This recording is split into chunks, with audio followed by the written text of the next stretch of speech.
Yo, what's up mga animal? Walang pingasan nga video no, ang aton nga lutoon subong ang nga giniling nga karne, tapos butangan ko lang ni sang sayote, repolyo, kaga carrots. So, bisik-bisik na ni tapos parisan ko ni sang pinirito nga isda nga nabili namon sa ref. So, dapat balanse ang aton nga sudan. May sabaw kita kag may pinirito para suabe ang aton nga ginakaon. Right? Let's go. I-prepare ko lang niyang aton nga ahos, kamatis, duha ka bilog, sibuyas, bombay. So panghiwa-hiwaon ko lang ni siya according sa aton nga kagustuhan nga size. Gigisa-kon ko lang ni siya. So ang akon nga ahos, i-mince ko lang siya na gagmay. Tapos ang aton nga sibuyas, bombay, i-chop lang siya nga nipis. Tapos ang kamatis, sakto-sakto lang yun nga do no, nga panipis ang iya nga pag-slice. Right. Ari na ang aton nga mga ingredients, ang aton nga mga tutuon. So, naka-prepara na kita da sa aton nga ginugisa. Isda, giniling nga karne, carrots, sayote, kag gamay nga repolyo para balanse ang aton nga kaon. Unahon naton ang aton nga pinarito nga isda nauna init ang isa ka kalaha. Isa-isahon ka lang siya kaya hindi siya kaigo. So need ka subong, mag multitasking para isa lang kapag luto, tingob na para pag pinapon natin karon, sureball na. Mapain ko diliwat ang ato nga kalaha nga isda. Dili ako mag-isa, maluto sang ato nga giniling nga may sayote, nga may carrots, pag may repolyo. So nakabutang na ko din mantika, pero tig-apunta na ang ato nga isda nga pinarito. Para hindi siya mabatok na. So okay pa. So, dugay pa lang na siya. Pwede na takagista. So, idungan ko na lang ni lunod ang awas ang aton nga sibuyas bombay.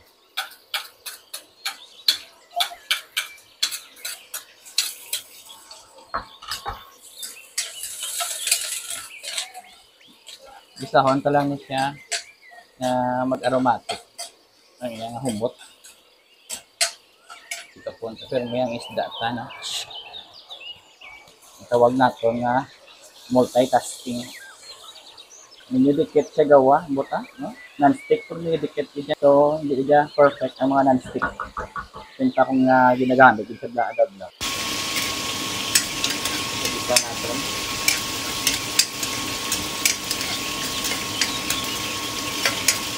May malunod ang ato nga kamatis.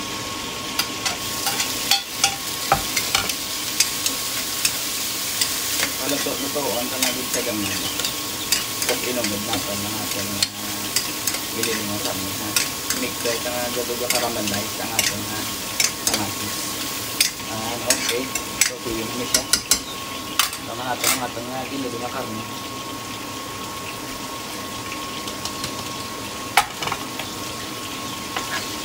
So, kita sa kalayo natin, napakusog.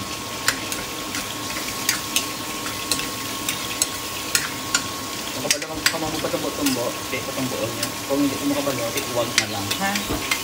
At sasaktan lang kayo.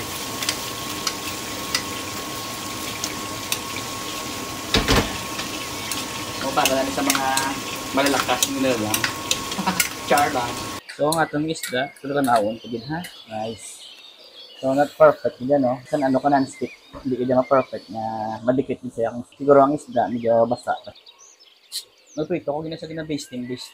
Pag malamala ni karon ng pagbutang natin sa aton nga sayote, carrot. Dali lang man siya eh. Takloban ta lang siya, balikan ta lang siya dugay. Alright. So tanawan na natin ang aton nga ginigisa. So na juicy sa gamay, na siya nagmalamal na pero okay lang sa yan, okay nice. Butan ta na din ang aton nga sayote. Ang halos dugay lang siya.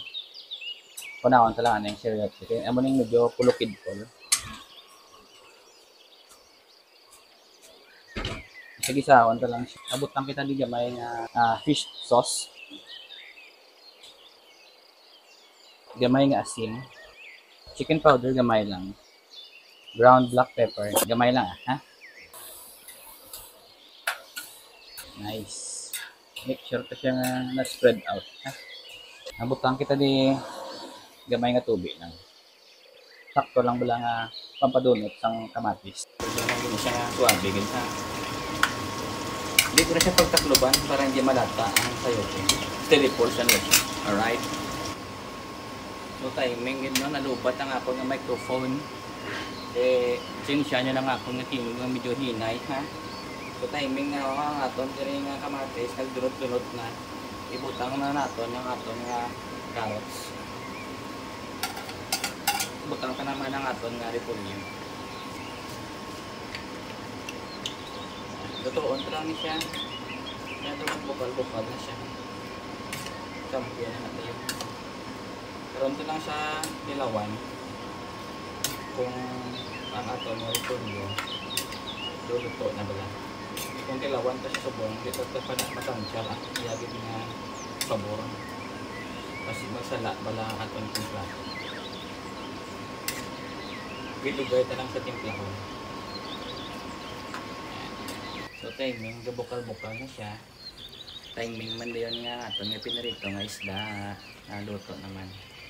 Hanggang sa kilid ha. Ipiparal ka na siya karon.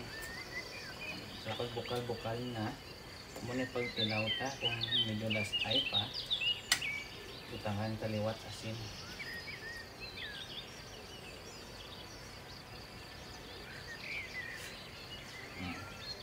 So bitin luwang yang alat no. Utangan ka.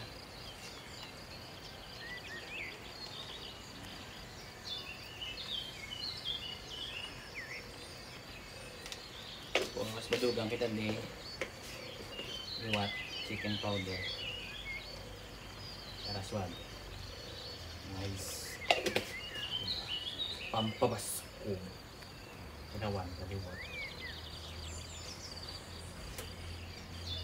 Champion doon. Pwede na ma-derby. So ari na ang aton nga ginisa, nga giniling nga karne sa sayote, carrots kag sa repolyo.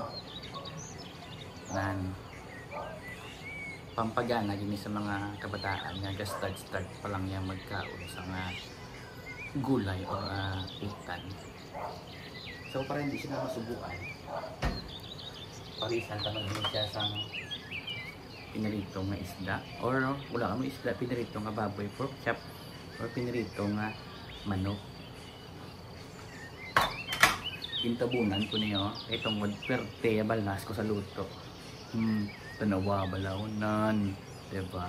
Pero okay lang nga tawag na nga pinagpaguran talaga para masasarap ang ating kinakain. Okay, diba? So that's all no, aton nga cooking show for today's video. Madamo nga salamat sa pagsubaybay, kag pag-like, kag pag-heart sa aton nga video. Shout out naman sa Ilonggo content creator kag sa mga OFW naton nga mga karancho dikit kag tropa. Bala mo dyan. Mua slurp, ham.